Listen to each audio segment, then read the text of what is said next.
Welcome to ராஜின் நலபாகம். Beetroot chapati அந்த ரெசிபி தாங்க பார்க்க போகிறோம். நல்ல சாஃப்டாக பீட்ரூட்டோட அந்த நல்ல ஃப்ளேவர் வரா மாதிரி எப்படி செய்கிறதுன்னு பார்க்கலாம். குழந்தைங்களுக்கு இந்த மாதிரி கலர்ஃபுல்லாக செஞ்சு கொடுக்கறது ரொம்ப பிடிக்கும். எப்படி செய்கிறதுன்னு பார்க்கலாங்க. இப்போ பீட்ரூட் நான் 1/2 கிலோ எடுத்திருக்கேன். இப்போ அந்த மேல் காம்பை மட்டும் எடுத்துகிட்டு நல்லா கழுவி எடுத்துக்கலாம். இப்போ இட்லி சட்டியில் தண்ணி கீழே ஊற்றிட்டு இப்படி ஒரு தட்டு போட்டுட்டு 2 பீட்ரூட்டையும் அப்படியே முழுசாகவே வேக வச்சுக்கலாங்க. ஒரு 1/4 மணி நேரம் ஸ்டவ்வை மீடியமில் வச்சு வேக விடுங்க. பாருங்கள், நல்லா வெந்துருச்சு. நான் ஸ்டிக்கை வச்சு செக் பண்ணி பார்க்குறேன். நல்லாவே வெந்துருச்சுங்க. இது எதுக்காக இப்படி அப்படியே முழுசாக வேக வைக்கிறோன்னா, பீட்ரூட்டோட அந்த நம்ம கட் பண்ணி வேக வைக்கும்போது அந்த சாறு எல்லாமே வேஸ்ட் ஆகும். அப்படி போகாமல் இருக்கிறதுக்காக தான். இப்போது நல்லா வெந்துருச்சு. இப்போ அப்படி பாருங்கள், மேலே இப்படி கை வச்சு இப்படி எடுத்தோம்னாலே தோல் அழகாக வந்துடும். கத்தி வைக்கணும்னு அவசியமே இல்லைங்க. நம்ம எப்படி உருளைக்கிழங்கு எப்படி தோல் எடுப்போம் அந்த மாதிரியே இந்த மாதிரி தோல் எடுத்துடலாம். பீட்ரூட்டோட அந்த சாறு நிறையா வேஸ்ட் ஆகாமல் இருக்குங்க. அதுக்காக தான் அப்படி செய்கிறோம். இப்போ அந்த தோல் எல்லாம் எடுத்துடலாம். உங்களுக்கு ஓரளவு கை சூடு பொறுக்கிற அளவுக்கு கூட செய்யலாம், இல்லை நல்லா ஆறின பிறகு கூட செஞ்சுக்கலாங்க. இப்போ இது நல்லா ஸ்லைஸாக கட் பண்ணி எடுத்துக்கலாங்க.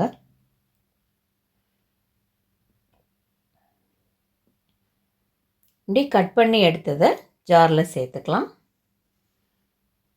தண்ணியே சேர்க்கக்கூடாதுங்க. இதோட 1 டீஸ்பூன் தனி மிளகாய்த்தூள், 1 டீஸ்பூன் நாட்டு சர்க்கரை இதெல்லாம் சேர்த்துட்டு மைய அரைச்சிக்கலாம். இப்போ 1/2 கிலோ பீட்ரூட்டுக்கு நீங்கள் 3/4 கிலோ கோதுமை மாவு கரெக்டாக இருக்குங்க.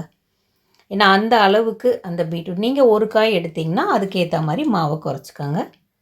நான் தண்ணியே சேர்க்கலைங்க. இப்போ நம்ம பீட்ரூட் அரைச்சதை அப்படியே சேர்த்துருக்கோம். உங்களுக்கு அப்படி எக்ஸ்ட்ரா தண்ணி தேவைப்பட்டால் அந்த ஜாரில் கொஞ்சமாக ஊற்றி சேர்ந்துக்கோங்க, ஆனால் தேவைப்படாது. இப்போ இது எல்லாத்தையும் பீட்ரூட்டை சேர்த்து அந்த மாவில் ஒன்றா பிணைஞ்சு கொண்டு வரலாம். நல்லா அழுத்தி பிணைஞ்சு கொடுங்க. இப்போ ஃபஸ்ட்டு உங்களுக்கு கையில் ஒட்டுற மாதிரி இருக்கும். அடுத்தடுத்து பிணைய கரெக்டாக இருக்கும். அதோட கடைசியாக ஒரு 2 டீஸ்பூன் எண்ணெய் சேர்த்துட்டு அப்படியே உருட்டி வச்சிடலாங்க. ஒரு 1/2 மணி நேரம் ஊறட்டும்.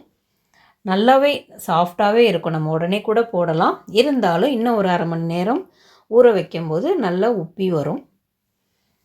இப்போ 1/2 மணி நேரம் ஆயிடுச்சு. இப்போ மாவை நமக்கு ஏற்ற மாதிரி தேவைகளுக்கு ஏற்ற மாதிரி சின்ன சின்ன உருண்டைகளாக உருட்டிக்கலாங்க. இப்போ இந்த மாதிரி உருட்டிக்கலாம். இப்போ நம்ம ஆஸ் யூஷுவல் எப்படி சப்பாத்தி தேய்ப்போம் அதே மாதிரியே மாவு போட்டு திரட்டிக்கங்க.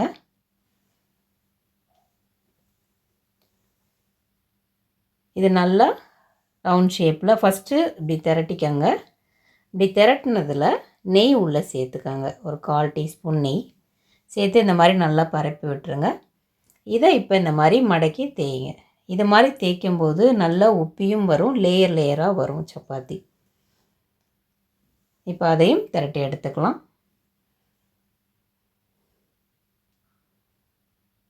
பீட்ரூட் சப்பாத்தி ரெடி ஆகிடுச்சுங்க. இப்போது பீட்ரூட்டோட சத்தும் வேஸ்ட் ஆகாது. குழந்தைங்களுக்கு இந்த மாதிரி கலர்ஃபுல்லாக கொடுக்கும்போது அவங்களும் விரும்பி சாப்பிடுவாங்க. லஞ்ச் பாக்ஸுக்கும் எடுத்துகிட்டு போகலாம். நல்லா சாஃப்டாக இருக்கும். கல்லில் நல்லா கல் காயணுங்க. இப்போ நான் மாவு தேய்க்கும் போதே கல் அடுப்பில் வச்சுட்டேன். இதுக்கு மேலே நான் எண்ணெயோ நெய்யோ எதுவுமே போடலை. நல்லா 2 பக்கமும் ஒரு நிமிஷம் நல்லா திருப்பி விட்டு வெந்த உடனே எடுத்துடலாம். இங்கே பாருங்கள், நல்லா உப்பி வருது. பீட்ரூட் சப்பாத்தி ரெடி ஆகிடுச்சு. நீங்களும் செஞ்சு பாருங்கள். வேறு ரெசிபியோடு அடுத்த வீடியோவில் மீட் பண்ணுறேன். தேங்க்யூ.